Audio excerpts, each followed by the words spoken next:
Welcome to the second episode of Let's Fix It in Pod, our little podcast about VFX, CGI, and all things concerning. One of the things that's quite important right now is AI. We were so tired of recording an intro that we let AI, in this case Google's Notebook LLM, give you an overview of what we are talking about. They really dug into the difference between machine learning and generative AI. These tools, especially the ones that are being integrated into software VFX artists are using every day, still have a long way to go. So what's the solution? Well, they called it the 80% solution problem, Okay. where AI can handle the bulk of the task and get you so close. Mm-hmm. But that last 20% requires, a human eye and meticulous work. Right. And sometimes that can take even longer than traditional methods. Oh, I can only imagine how frustrating that would be. Yeah, especially on a tight deadline. Oh, for sure. And they did mention one tool that's trying a different approach. Yes, Comfy UI. Yeah. So they highlighted that as an interesting development because it moves away from text prompts Okay. and it uses a visual node-based system. So it sounds like we're in a bit of a Wild West phase right now. Yeah. Tools are evolving rapidly, expectations are high, everyone's trying to figure out where they fit in. What does this mean for people who are actually trying to break into VFX? The podcast guests emphasize that crafting effective prompts, whether you're using ChatGPT or something like Midjourney, Right. it's a skill in itself. Really? It's about being incredibly specific, understanding the nuances of language. And if anyone out there is interested in keeping up with the VFX industry, Yeah, they mentioned a really cool resource. they did. They said, check out the Chris Mayne VFX Job List. Yes. It's constantly being updated. So you can see what skills are in demand. What software studios are using. All that good stuff. It's really helpful. Perfect. And we'll be sure to link to that in the show notes. Awesome. So you're still here. That means that Google's comprehension of our podcast was not nearly enough for you. So let's delve right into it. So let's give this once more a human touch. And talking about AI, let's start by differentiating between machine learning and generative AI. Now, machine learning is something that we comp artists and other artists in the industry, I would say, have used on a daily basis for the last 4 to 5 years. So I remember when the first machine learning tools popped up in Flame, which were really crude matte extraction tools and then a semantic here. And at the same time, something like Cognat's Rotobot came out, semantic here, which was able to, I think, identify 40 to 50 different objects and give you a very rough mat. But of course, from there, things evolved. And by now, I would say machine learning powered tools like a time warp, like an upscaler like Topaz, or for example, denoising tools in Resolve. And Exactly.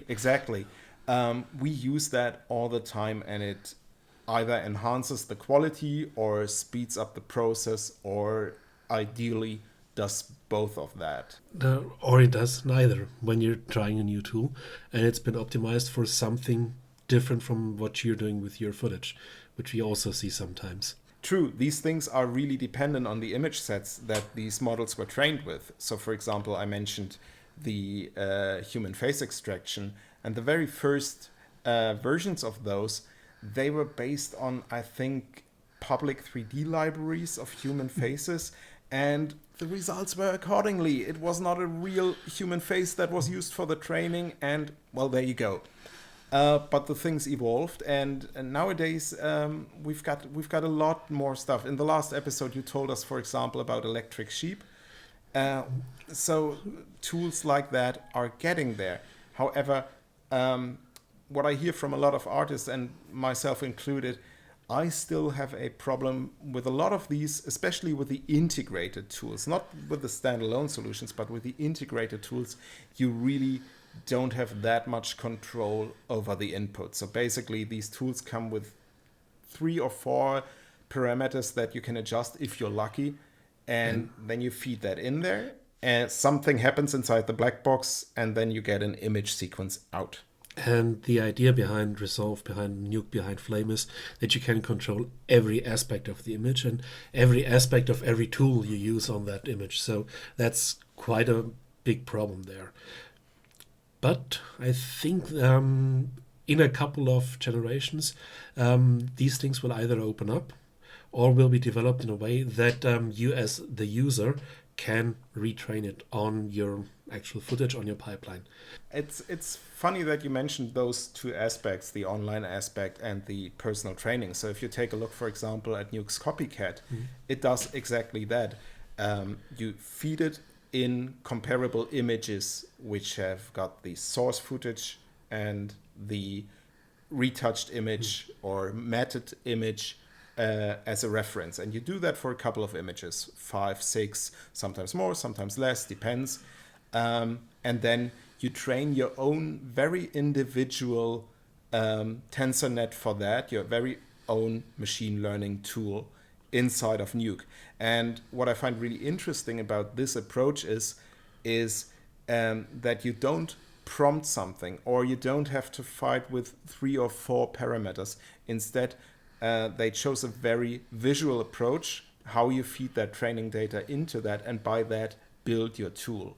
So I did a couple of things with Copycat, nothing too elaborate, but some roto tasks and some cleanup work, some beauty work, and it worked astonishingly well in, let's say, 80% of the cases. Which is basically the state of AI. It will get you 80% there. I mean, when we talk about large language models, ChatGPT writes wonderful articles if they shouldn't be read. It's perfect for writing stuff no one will ever read. This is one of the problems I see with AI, because at the current state of it, it is a hype, it is a boom. There is billions invested in stock markets and hedge funds and all these who never work with the tools. This is a overestimation of the capabilities, because so far we haven't seen anything really acceptable for professional use. Now they always tell, oh, you're using the old version, we're working internally in something else that's way better and blah blah blah. Well, then show it, or it doesn't. Yeah. Their newest perfect model is like my marathon time. I mean, we're still firmly in the machine learning part of the whole discussion. We didn't even go to generative AI, yeah. And still there are already 2 problems pretty apparent. And the one is unpredictability. So I said it works in 70-80% of the cases. If you are on a tight deadline, 80% will not cut it. And I don't mean that in a quality sense. I mean that you're really in a mess if you put all your eggs in one basket and said, okay, I'm going to spend a couple of hours to really paint these reference images for Copycat, feed it in there. And then, of course, it takes a lot of processing time to build up this TensorNet. And you do that for half a day, maybe, block up your workstation with that task. And then you let that inference node run and you see it's all garbage. Then you have not something that you can refine or rework, but rather you start from scratch. And this is a problem with a lot of the AI tools. If you get an output, it's usually an image sequence, and then you've got 2 choices. If it's not perfect, you can either start from scratch or you have to paint on top of that. And both are nightmares. And I think that is why a lot of artists still are reluctant to use these tools more and more, because they don't yet have the experience on how to properly judge whether a shot is working with that. And with the whole concept being this black box where you really don't know yet what is happening inside. Unpredictable. And when you're working within a pipeline, within a production, this predictability is key. The other people in the pipeline do have to know when they're going to get the shots they have to work on. So exactly. And I think a lot of supervisors, a lot of clients, of course, they want fast results, but what's more important is that they get results when you expect them. So as an artist, I want to be able to say, yeah, this will be done in 2 days. I don't want to say, yeah, if everything works out, this will be done in a day. No, I'll rather put in 2 days and say it's done for sure. And this is one of the reasons I think that these tools, the generative part, is great for getting ideas, for sorting through stuff. But I think in the actual nitty-gritty of making images, they aren't there yet, and it will be a very long time. And that they have to have a couple of more generations, not one, but a couple of generations before they are usable on the highest level. That being said, if you're thinking, well, that'll do, which is, let's be honest, most of social media, you don't need a perfect shot. Even if your art director says, yeah, make it look like Marvel, make it look like ILM. Yeah, no, it's a coffee machine. Come on. That'll do. That generation will be fine.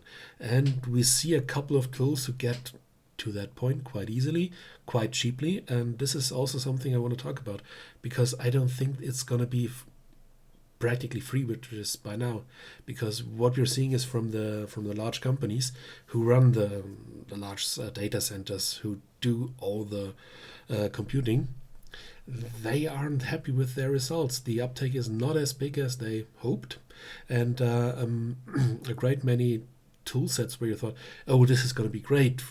Voice assistants, for example. Oh, it's going to be really, really nice. And I'm talking to my voice assistant and I'm yelling at it more often than anything else because it doesn't understand me. It doesn't really react. So I have to talk to it like I know it understands. And it's the same with prompting. It's nice that I can talk to it, but I have to talk to it in a way it understands. And this is still learning a tool. And you don't have, if I learn how to do Nuke, then Nuke will do what I tell it to. Yeah. If I learn Nuke, and 8 out of 10 times it does what I want it to, and 2 out of 10 it gives me a cat picture. Yeah, I like cat pictures, but it's not what I want to print or run, whatever. The same thing with certain tool sets, I think, that are interesting, but they are not fully there yet. And all the ones promising that are probably liars, which is something Sorka and these video generation tools, where you have a prompt and a whole video. Yeah, that's nice. Can I get back to actual work now? Because that looks cool. That's a tech demo. And as somebody working for 20 years in reporting, never trust a demo. Great points you brought up there, Bela. And what I find is really often misunderstood is that prompting is probably not the best way for an artist to articulate what he wants from a generative AI. So I mentioned Copycat. Now, this is not generative AI, this is machine learning, but they're using a visual approach. The only thing out there right now which steers away from the let's write a prompt and maybe draw a rough shape with a lasso tool is Comfy UI. So if you're a artist which is already familiar with a node-based environment like Houdini or Nuke or Flame, you'll find your way around that much quicker. And from what little I've seen and learned about it, you also get more control over the input. So I think you can put in reference images. You can define how weighted, for example, the calculation should be inside the image, the way which a shadow is calculated, and so forth and so forth. So that beats two birds with one stone. So you get much more control, and you get also more predictability because you're not starting from scratch each and every time. Yeah, and one additional thing I like about especially Comfy UI is that since it is a open tool, it's a professional tool. It's still in the early development, but the idea is it works like a professional artist tool, meaning you can connect it to 3ds Max, through Blender, to something like that. You can generate what you generate, and you can do something with this. This is not just a WebP coded image on some server somewhere. So this is something that goes into that has the first step into a professional into a professional workflow, which is happening in a pipeline. It's always different tools working together, and black boxes of generative AI so far are, you get a image, you get a video, and you can take it or leave it. And that's not the way a professional pipeline works. So I think we draw a pretty good picture on where AI is at the moment, where we think that it's going to go. But we said we're going to talk about how it impact our jobs. So let's get into that area. And I think we are starting to see the impacts quite heavy. So right now we've got this huge flood of AI generated images on social media, because right now this is available for basically free. Nobody reads the fine print, and floods Instagram with funny looking Roombas or whatever they come up, toilet seats that look like Darth Vader. There are AI generated images everywhere. And my feeling is that what is happening is we're definitely seeing a change in viewing habits, and we also are seeing a little bit of a transformation. So if we go back a couple of years, with the broad establishment of YouTube and the democratization of content, we've seen that editing has changed drastically. So for example, jump cuts, which were frowned upon 20 years back, are now just a thing, not only in YouTube videos, but in broadcast television as well. It's just accepted by now. So I would just make the argument that this flood of generative AI, which has got its flaws, it's not perfect by any means. We are crossing the uncanny valley so often with generative AI, but it's out there, and it will change what people perceive as aesthetically pleasing, as normal, as acceptable. On the one hand, as we said earlier, for the on the job side, that's actually a chance for artists, for some of them, because now you can let's say a company approaches you, we want a video doing this and that, and then you can actually name your price, because they surely tried in some video generative tool and failed, so they know that's going to be difficult. So that's something I hope that will happen for artists, that the people ordering the stuff don't think it's just made with computers. On the one side. On the other side, I think this aesthetically, this playfulness, let's call it in a positive way, is something that we might need. It's always a trend, yes, and the current generation of tools is very pop art, cartoonish, over-exaggerated, which says something about the material they use to train it on. Different topic. And this trend, this is a playful thing. Think about the first time everybody had access to Word and to clip arts. Do you remember how it looked when everybody could change the fonts in their document? Oh yeah, I remember Comic Sans all over the place. With rainbow and in a shape, yeah. So so whenever you're seeing some AI generated funny thing, which is rarely funny, think about that. That's what's currently happening. And to harken that to our industry, this is something that the early Marvel films had. Every shot had to have some explosion, some VFX in it. Now they're harking it back, and the movies get better. But this is always something, a new tool comes, it explodes, and then people learn to actually use it in a responsible manner. Talking about VFX and responsible, that might be a bit ironic. It's a bit of a stretch, but you see the metaphor. I think I get where you're coming from. What we've seen in the last couple of years is really a divide in quality. So you got like a load of content being produced at a really fast pace, and I think will push that development even further, and machine learning for that matter as well. And then you've got this really high-end content. You mentioned Marvel, and those really like polished pixel fudged. So you mentioned you wanted to say pixel. I wanted to say exactly that, pixel fudged. So now you went too quick for the beep. Pixel fudged. There's nothing to beep about. No, but you mentioned Marvel, and they really polish each and every picture. and you've got this really high quality approach. And I think you're right.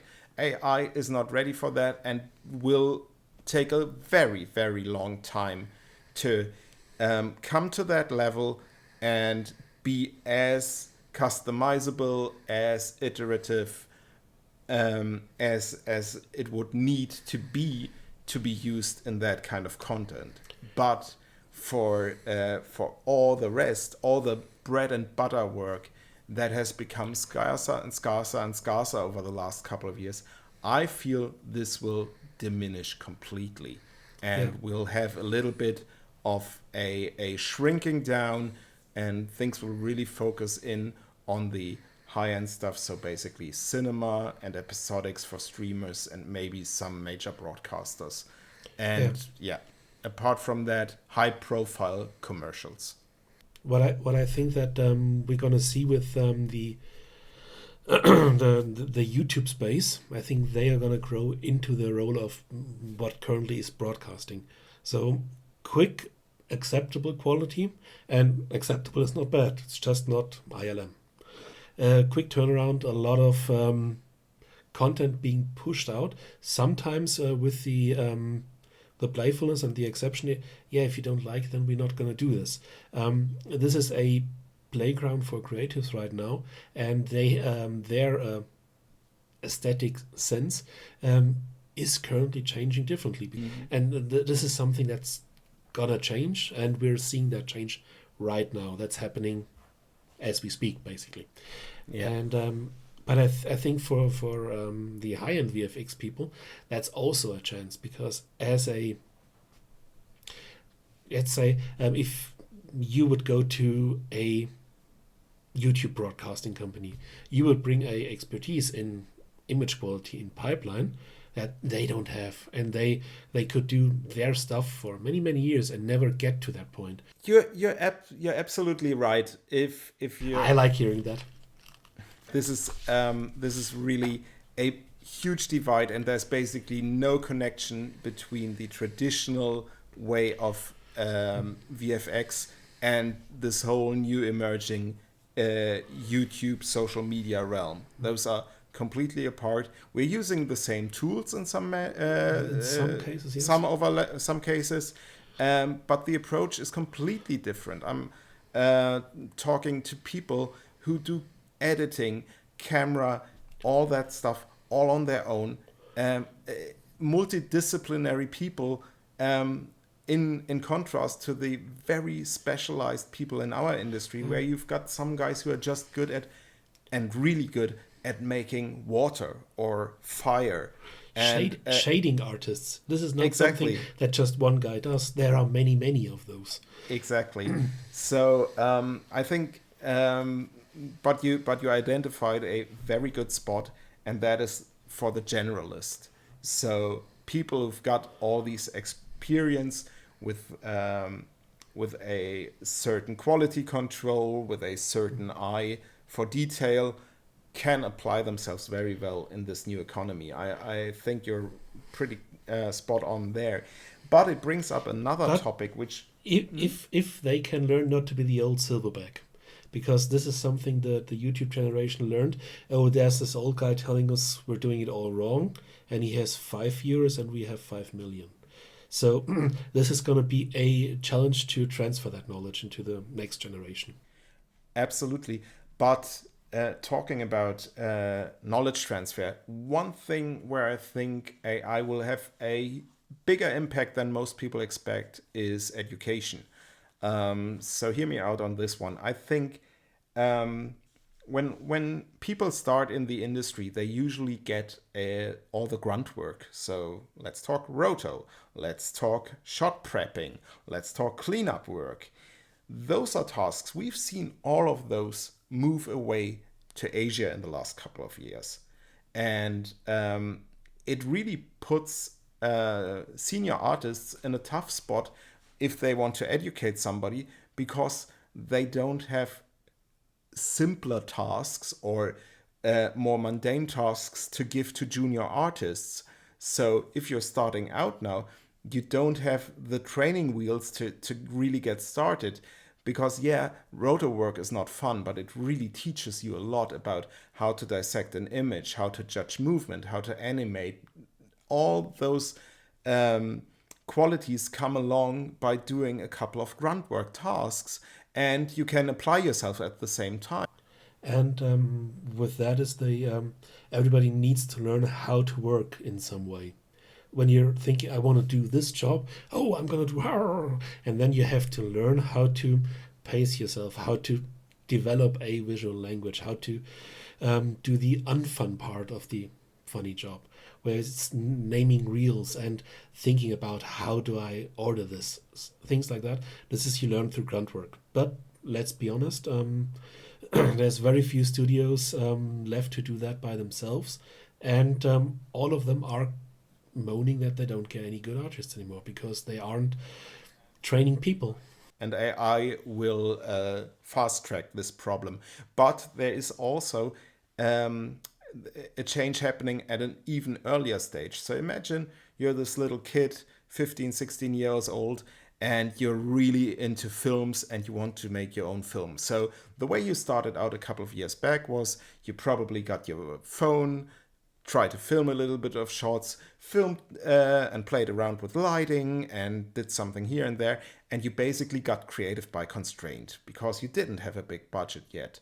So you learned to do very much with very little. And you had to learn to get people interested in your project to maybe take part. So the social aspect of creativity, which makes most cases the end product better, because it's always better when more people are having an idea for that. And filming has always been a team effort. It has never been a solitary discipline.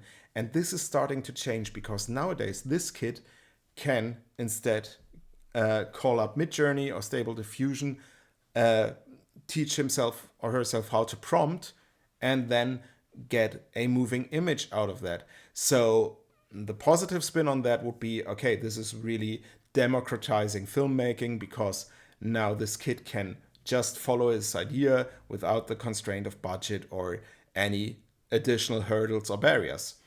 The downside to that is you don't learn anything about filmmaking itself except prompting. And that is really something, I think we'll feel that pain down the road even more, because this not only affects comp artists, CG artists, this affects everybody interested in filming, directors, editors. The whole pipeline will be affected because people will have a very different understanding on how film works. And once the gold rush in the generative AI is over and this becomes expensive, then we'll suddenly have really a lack of qualified workforce. Yes, but that might be the bottleneck that we as an industry need, because imagine there's not 1,000 artists looking for jobs right now. There's about 10. They're gonna can pick their jobs. They are not gonna get pixel fucked by everybody, and they will have quite soon the idea to, why should I work overtime, unpaid overtime? Why should crunch time be something that's happening to everybody? And this, my hope, just hope, is that this will lead to a more professional careers, like we see in industry, like we see in the crafts. So then you're gonna have a VFX artist, a master compositor, and who will take on apprentices and trainees, and they will learn the stuff there.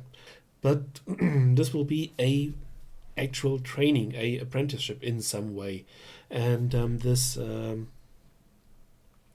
this large base of people who want to do it but cannot do it yet will fall away, because the people who just want to do some movies, they're gonna prompt and do their stuff there. Let's be honest, that huge base hasn't been there for a couple of years, and you could see that at events like FMX.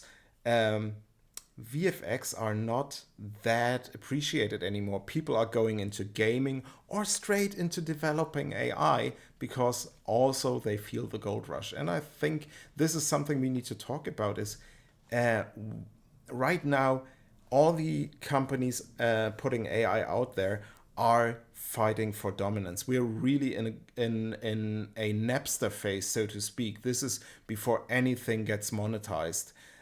People are putting loads of money into this. You mentioned hedge funds and all that. Nobody is making a dime on any AI generated image right now.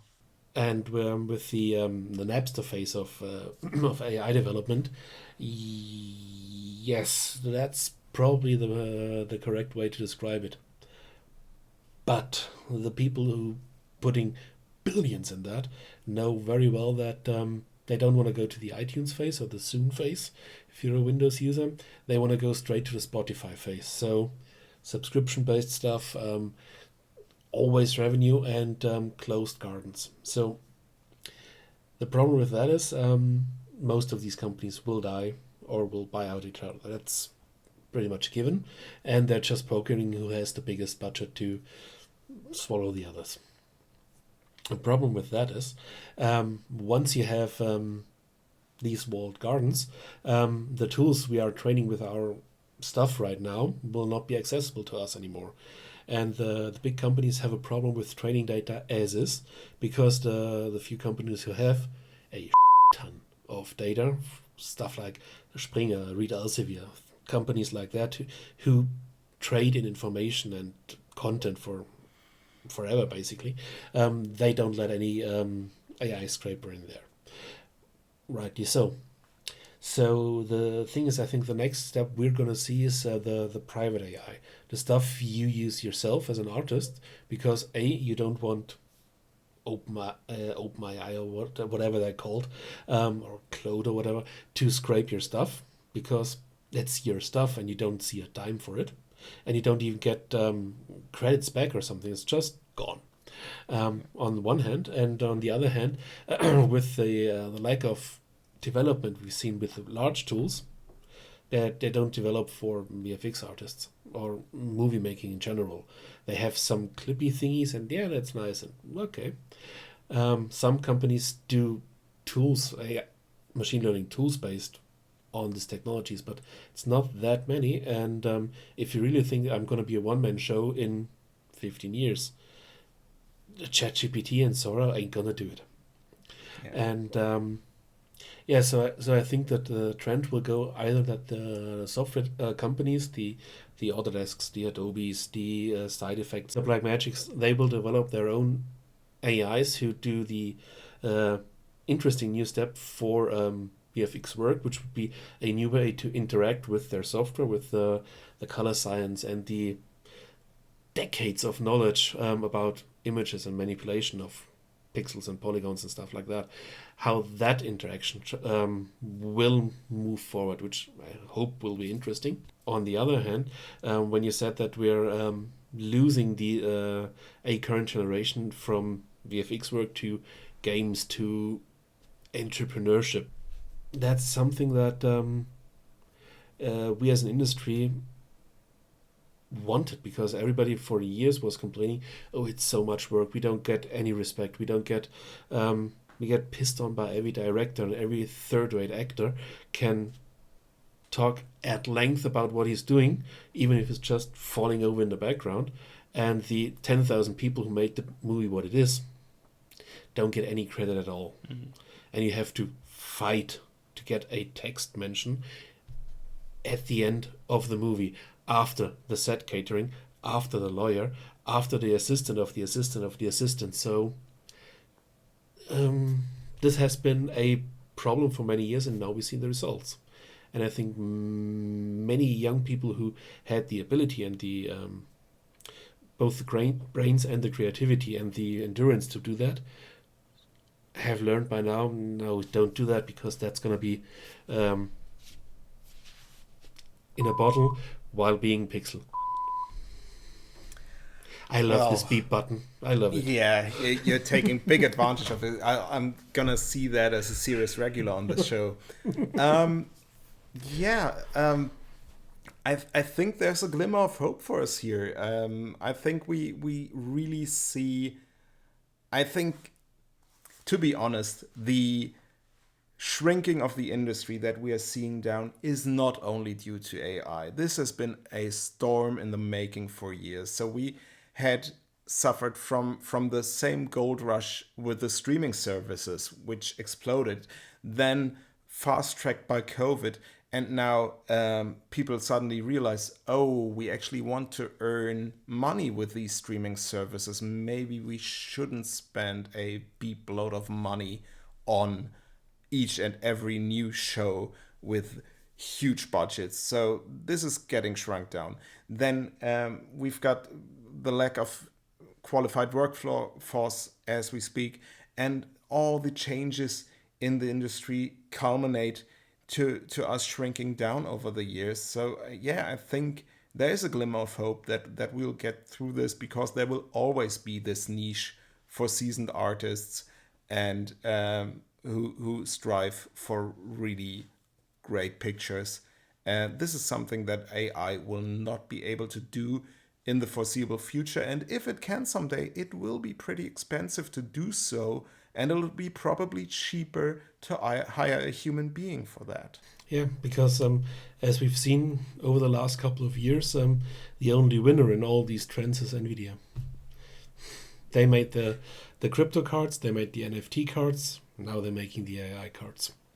And still their stock plummeted at the last conference call, I think. So Yeah, but the stock plummets because the stock market doesn't understand what it invests in. well, maybe that should be managed by AI.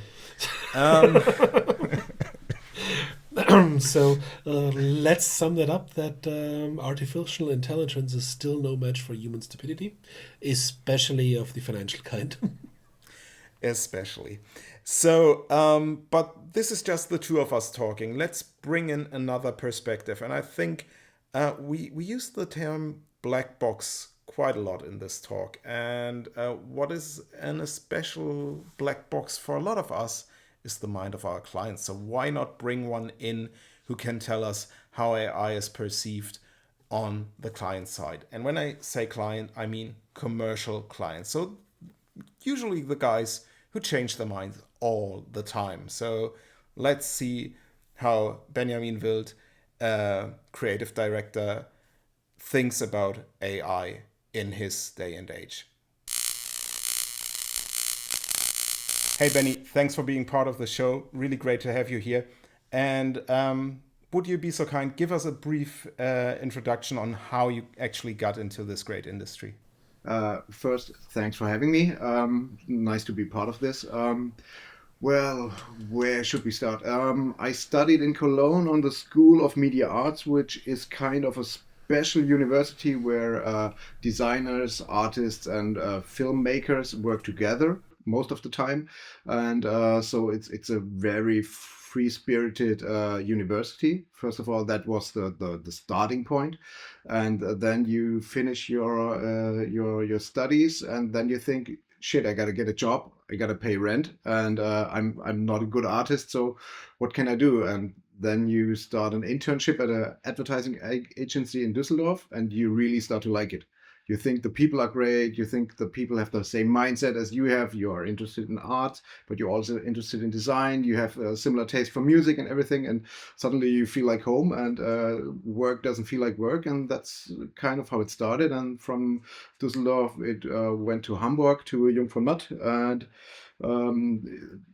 there the spirit was good as well. A lot of power, a lot of action, a lot of great people, creative people around us, obviously changing all the time, high pace, and from there to Serviceplan, and then to zum Golden Hirschen in Hamburg.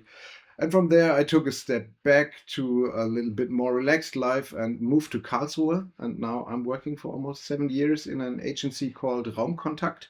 which is a really nice little agency. We're like between 15 and 20 people, and we do full service, and it's less advertising, it's more branding, it's more mission, vision, strategy, but also campaign stuff. And so that is for me, it's like a really good place to be and a really nice way of working. And yeah, what I like most is the constant changing, the evolving, the pace of that we have of last. If you look back 3 months, it's a totally different set than we have now, and it will be totally different in the next 3 months. And that is what I like about the world I'm working in. And in this world, do your customers, the companies you work for, already ask for generated stuff? Is that something that's already in your tool set, or it's just something that gets talked about? Well, obviously it's in our tool set because we have to use it. There's no going back to a world without AI, obviously, and especially the younger people we have. Well, of course, much faster in adapting and much faster in using it. But also the clients, it depends. We have clients that are marketing professionals, and they push much more. They also use the tools themselves, and they sometimes rewrite your headlines. They sometimes rewrite copy text, and obviously you see that it's done with ChatGPT or DeepL or whatever. And do you see when you do the negotiations about deadlines, about how and when something should be done, do they try to push the prices and the timings for your work down? Is it you just have to prompt something, you can do that by tomorrow? Luckily, it's not that hard yet, but you see that the timelines have to be shorter. The time you get has to be shorter, and especially in something like copywriting. If you go somewhere and with your Angebot, sorry, I'm missing the English Your word. offering? Yeah, offerings. Thanks. With your offering, and you calculate this much amount of text, or you used to calculate it like this, they will definitely say that is too much. We can't do it like that. This has to be done in a shorter amount of time. And we already by ourselves started to reconsider that and take this part a little bit out of the offerings, or do it a little bit smaller, and try to focus on more on the conceptual side, and but put some more time in the conceptual side, because we know that the copywriting will be less effort. You mentioned that your clients are already adapting this technology, using it. Are they also aware of the kind of gold rush mentality that is with the AI development in of itself? Are they aware that there could be legal issues? Are they aware that there could be higher prices in the future for using this technology? I really have to differentiate there, because we have those clients on the one side, which are companies, which are professionals with a marketing team of 15 to 20 people, sometimes even 30 people, and we have people where like the assistant of the CEO is calling us and asking us if we can do a flyer, and we ask for a briefing, and she asks what is a briefing. So we have everything, because Karlsruhe is not that big. So we have a long client list, and we try to do the best work for everybody. But I have to focus more on the bigger companies, on the marketing teams, and they are pushing more, and they are knowing more what the possibilities are, and so they sometimes they're even adapting faster than we are doing, or they are expecting us to be really fast in adapting. But that is luckily like maybe 10 to 15% of our clients at the moment. And what are their expectations? Do they ask you to what generator do you use, or is it how do you prompt? Yeah, luckily no. And I would I would probably I didn't have the case yet, but I would refuse to do that, because that is the same when you are giving out your concepts or your data as an open source for them. That has to be negotiated, and that is something that is the value of our work. Prompting is not easy. I mean, you guys probably know it as well as I do. If you type in, I want an elephant on a tricycle with pink clouds in the background, that is not a good output that you will get. You have to prompt in a way different way. I read somewhere you have to write like 1,000 prompts till you know how to write prompts. And I'm definitely haven't written 1,000 yet, but I think that there's much truth to that saying, because you refine how you prompt, you refine the little pieces that you add to get to get an output way better than before, and I think that is a value, especially for us, that we have to keep for us, because that is something that will divide us, separate us in the future from what the clients are possibly doing. What this obviously brings along, AI being that cheap at the moment, is that a lot of people, probably also not having written 1,000 prompts, are flooding social media with a lot of AI generated images. And I think it's on a massive scale.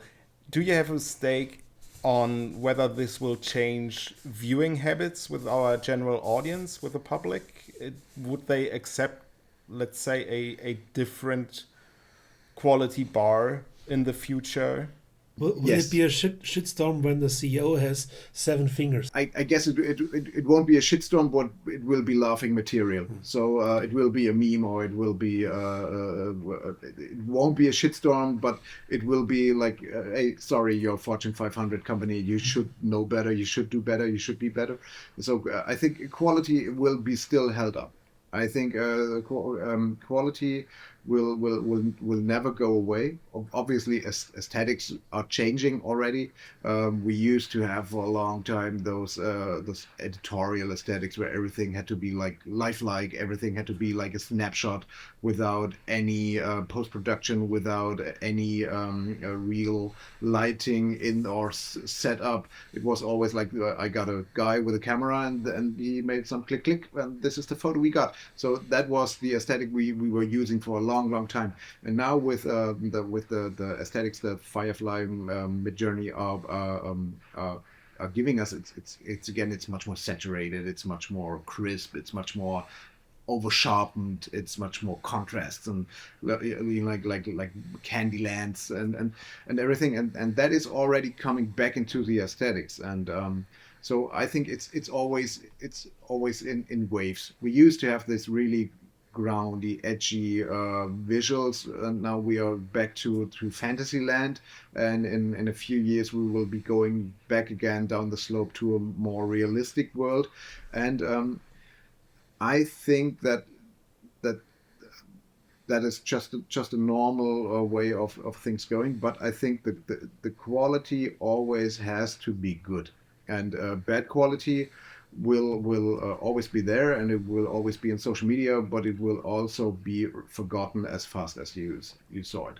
Yeah, I mean, in nowadays, everything that stays in your mind for longer than a few minutes has to be really good quality, because we're just bombarded with information, with visuals, with everything. So if you follow the trend, and if you do fast stuff that is the same as everybody, you will never be top of mind of somebody. And do you think that, let's say we're jumping into a time machine, we're 10 years in the future, the current youngsters in your agency, do you think they'll still be prompting, or will there be other tools? Or will that be, because I saw a picture today, which I found quite funny. I prefer vinyl because of the cost and the inconvenience. Will there be a backlash to it? That you say, this is no generated at all? We're doing everything by hand? I think that is kind of like what we had in craft work, craftsmanship, like the manufacturing. Yep. You have shops and you have companies, and then you have manufacturers, those people that do furniture by hand and everything. And I think there's a market for it. I don't. I can't tell you how that market will exactly be looking and how everything will play out. But I think there will be something like the vinyl, the retro advertising, marketing in a way. So maybe there's like a stencil that says this is 100% human made or whatever. So Handmade, everything, including the typesetting and the carving of the type. yeah, the letra set and everything. So I'm pretty sure there will be something like that. But obviously, those tools are already starting to be so much in our everyday life that sometimes if I can't get the results I want in a very fast time with AI, I'm sitting there like already like, what, I got to do that by hand or what? I'm already thinking like, that will take me like an hour. So and this is already kicking in. That is already my reality. So but the good thing is I still know how to do the old school stuff, the old school way. I'm trying to have my younger people learn some of it as well, as much as is possible during working time. But yeah, I it's like everything. A lot of craftsmanship will be lost, but not everything. And there will be islands of it left for certain things. And if all fails, if Nvidia goes out of business, closed because they have too much money, then those museums and libraries will have their big day again. Yeah, it's like nowadays when you go to a library and they have an offset press machine with like 80 to 90-year-old people putting headlines together in with metal letters and stuff, and so maybe they will have like an old iMac, and some 75-year-old Benjamin will be sitting there and showing young people how to. This used to be a Wacom tablet. We used to draw with that. Can you believe it? Well, stuff like that. So maybe we'll see that. I don't know, but it would be great fun. And and looking to the all from your day-to-day experience, what are the things where you say that's stuff where the tool sets, be it ChatGPT or DeepL or Firefly, where they're still lacking, where I think this is something that I have to do by hand or by brain and not just by prompt, and what are the things where they're breaking, where they're not good enough so far? Let's first look at the creative, like the brainy stuff, yeah, the thinking part. ChatGPT does a really good job with reducing briefings to the max, to sharpen it, and especially if we sometimes have a briefing from an institution which is like 60 pages, and you give it to ChatGPT and say, could you cut that down for me? Tell me like you would tell a 6-year-old girl what is the briefing say, and there it does a really good job. But when you try to put it to creative use, it's a really good jumping board or start, yeah. But it's not the end result.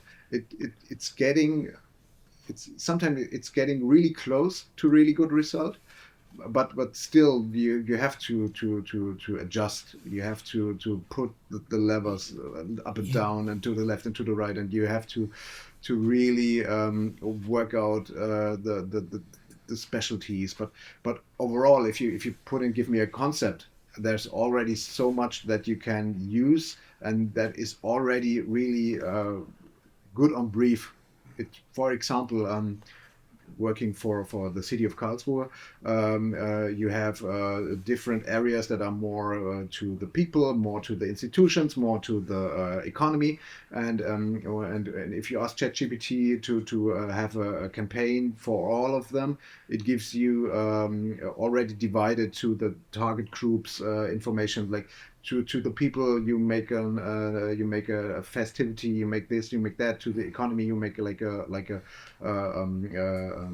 TED talk system or something, and to the institutions, you do more like this and that, and that is already really good in its small parts, but the whole picture is not there yet. So it's not like if I prompt really good, I will get the result that is 100%. That it's not the case. So you get, for the creative overview thing, you get to 80%, and the 90%, depending on the project, depending on the day, and the rest.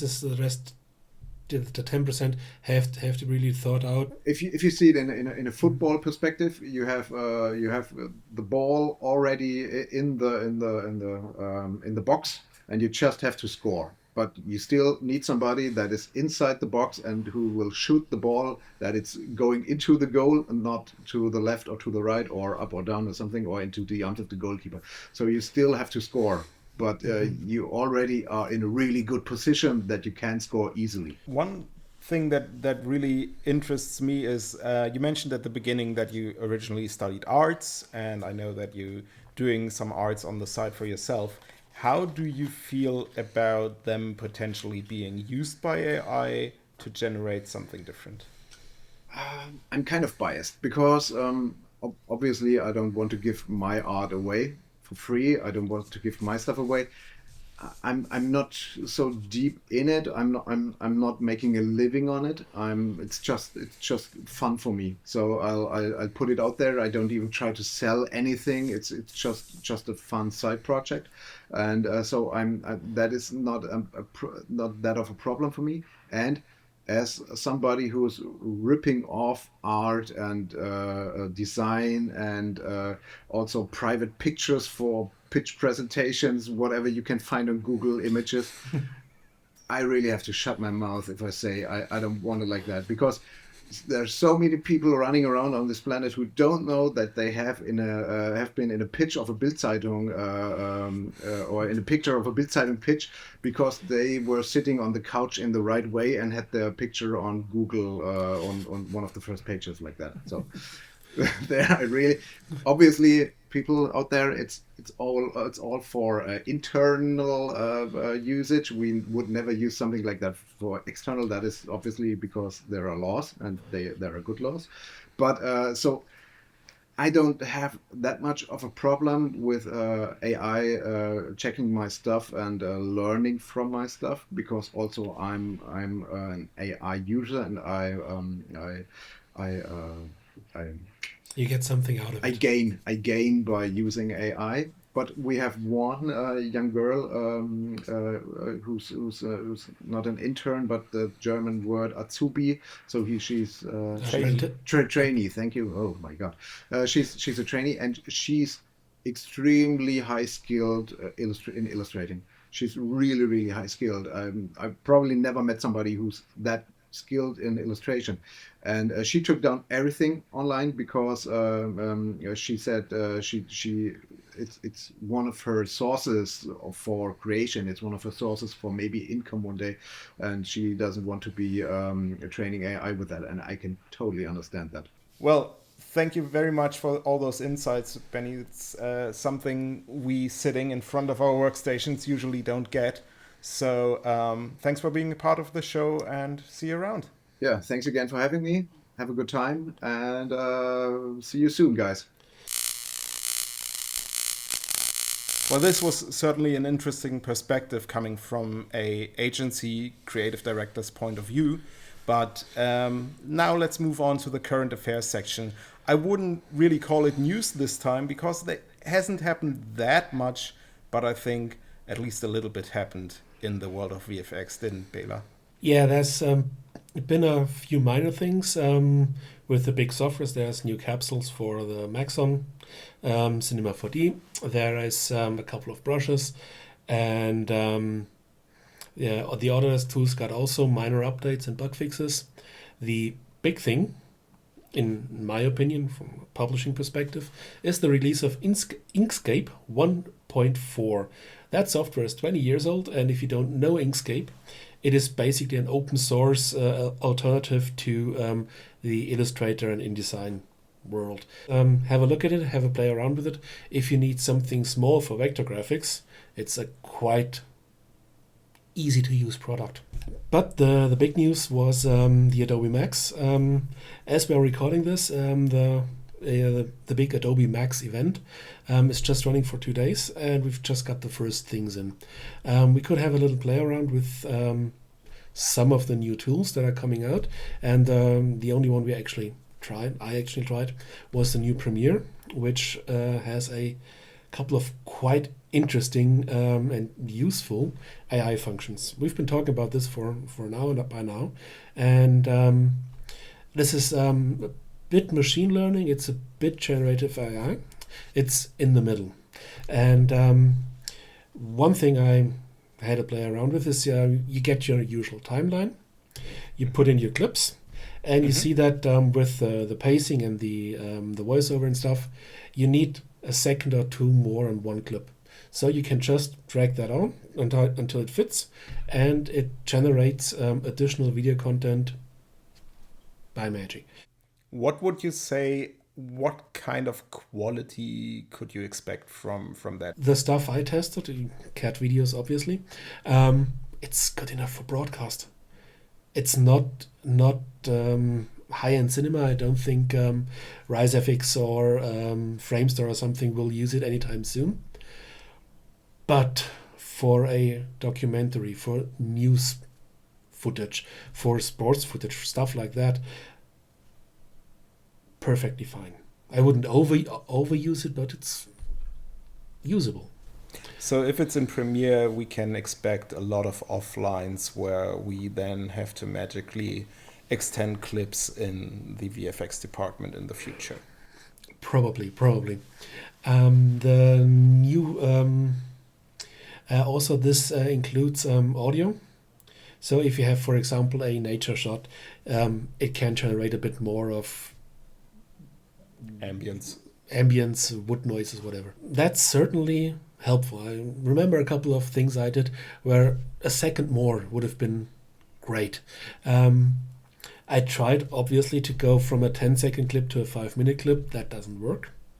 Not yet, maybe not ever, but that's not how it's intended to be used.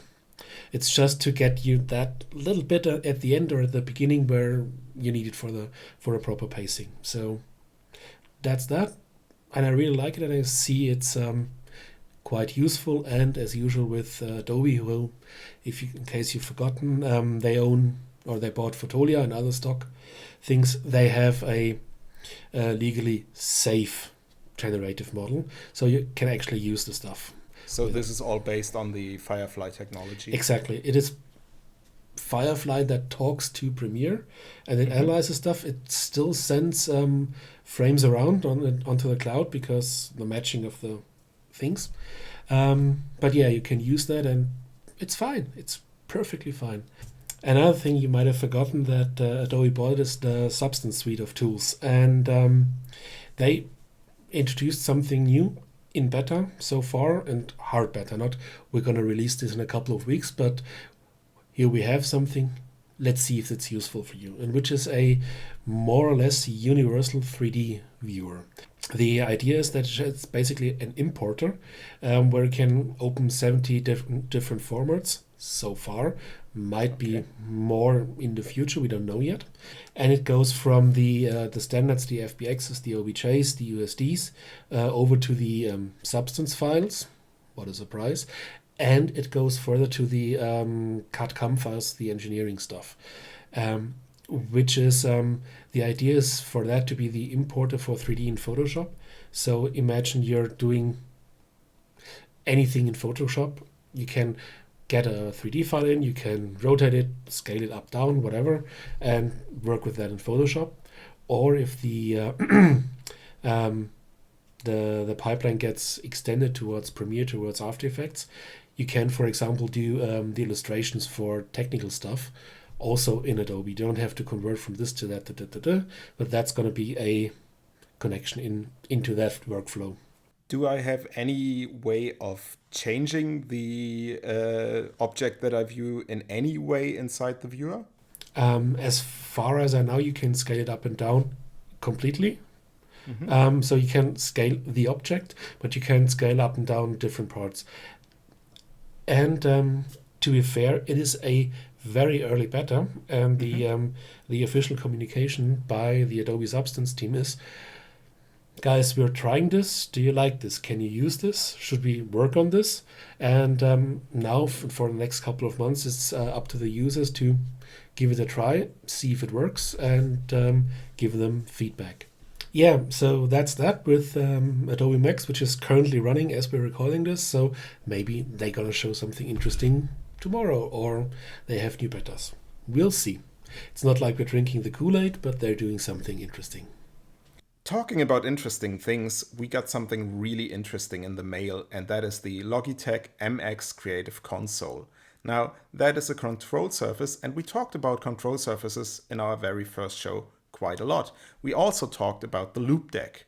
Now, Loop Deck, as a company, was bought about a year ago by Logitech, and they did not just buy the company, they took their assets and actually developed something very new. And this consists of two parts: a dial pad, which has got a big rotating dial in the middle. What you need to remember with this one, with the dial pad, it's just a dial. There is no spring in there. There are no stops. So you just have one smooth turn. You can turn it as much as you like, but you don't get any clicks, unlike a classic chalk shuttle. Exactly. And the other part of the console is this keypad with 9 OLED buttons, which are freely programmable. And you've got 2 buttons below where you can switch between 15 different pages. And that is really great because you can not only customize these 15 pages, which is already a lot, but you can do that for each individual application. So that means you can set up 15 different pages for Photoshop, 15 different for Resolve, or even for Spotify or whatever app you choose. You can set up an elaborate soundboard like our dear friend Bela here did. Soundboard? I would never do such a thing. Are there 15 pages of functions in Spotify? You will find them. I'm pretty sure of that. No, 15 seems excessive, but actually it's really, really useful. I started to map this with Resolve, and I got to the first 3 pages and they are already filled up with editing function, but I grouped them in a way that really suit my individual workflow. So I said I set this up myself. Of course, there are presets for the console. So Logitech has partnered with Adobe, so it ships with a bunch of Adobe presets. So you got some for Photoshop, for After Effects, for Premiere, for Audition, and I think for InDesign. And there are some other apps on the Logitech marketplace.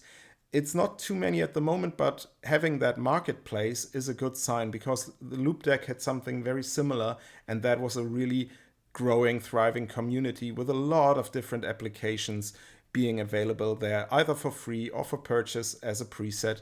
And we can only hope that this will grow for the MX console as well. So I already had the experience of setting up my presets with a Loop Deck, and it is kind of an iterative process. So you start using your application and you fiddle around with it and you see, okay, I use this and that function really frequently. I want that as a quick shortcut on my console. So you set up something for that, then you see, okay, I need that function right next to it. So step by step, you figure out your own individual setup. It's not a product that you take out of the box and use from day one the way it is intended to the fullest degree, but rather you mix and adapt. What's really nice also is that the two consoles work really nicely together. So for example, you can set up a function that you, for example, choose to turn the volume up or down with a dial, or the screen brightness up and down. And you can do that with a click on that button on the keypad, and then you head over to the dial pad. Also, we mentioned that it's not a jog shuttle, but inside of Resolve, it really works fine for jogging frame by frame. And then using the top buttons on the dial pad, you can do your J and L, and having K on a button down on the left-hand side of the dial really works nicely. And one thing I found that unlike most of the other products in that space I tested over the years, it's the first one who has out of the box a sensitivity scale built in. So you can, let's say you have it as volume, you can make from noisy to quiet, or you can say, okay, I want a full rotation for every stop or something like that. So in terms of video editing, you can go frame by frame. You just have to dial it in for your personal scrolling needs. And what I find really interesting is all the control surfaces we talked about in the last episode had a very traditional approach. So you had a console like the shuttle contour, which was basically a jog shuttle like you would know from an VCR. And then you had the grading surfaces, which were all the same principle of the lift gamma gain balls. This one is a little bit different because it's really meant to be used by a lot of different applications. So you can see that dial being used, for example, in Photoshop for adjusting the brush size or sensitivity or layer opacity, whereas you might in another app adjust the volume or the position of your image or whatever. So this really leaves you a lot of creative freedom. In terms of pricing, it's not that cheap. It's about 200 euros. Ish. Let's see how the price develops. Usually there's some fluctuation there. But in the beginning, if you get this, you get 3 months for 3 months of Creative Cloud for that. So basically, if you are a Creative Cloud user, you can redeem that code. Or if you are starting out with it, you have the first 3 months free after your trial period. Use the trial period, people. It is there for a reason. One additional benefit about the Logitech series, and that is that it has actual buttons, physical buttons you press. The middle one has a little marker on it, so you know where you are.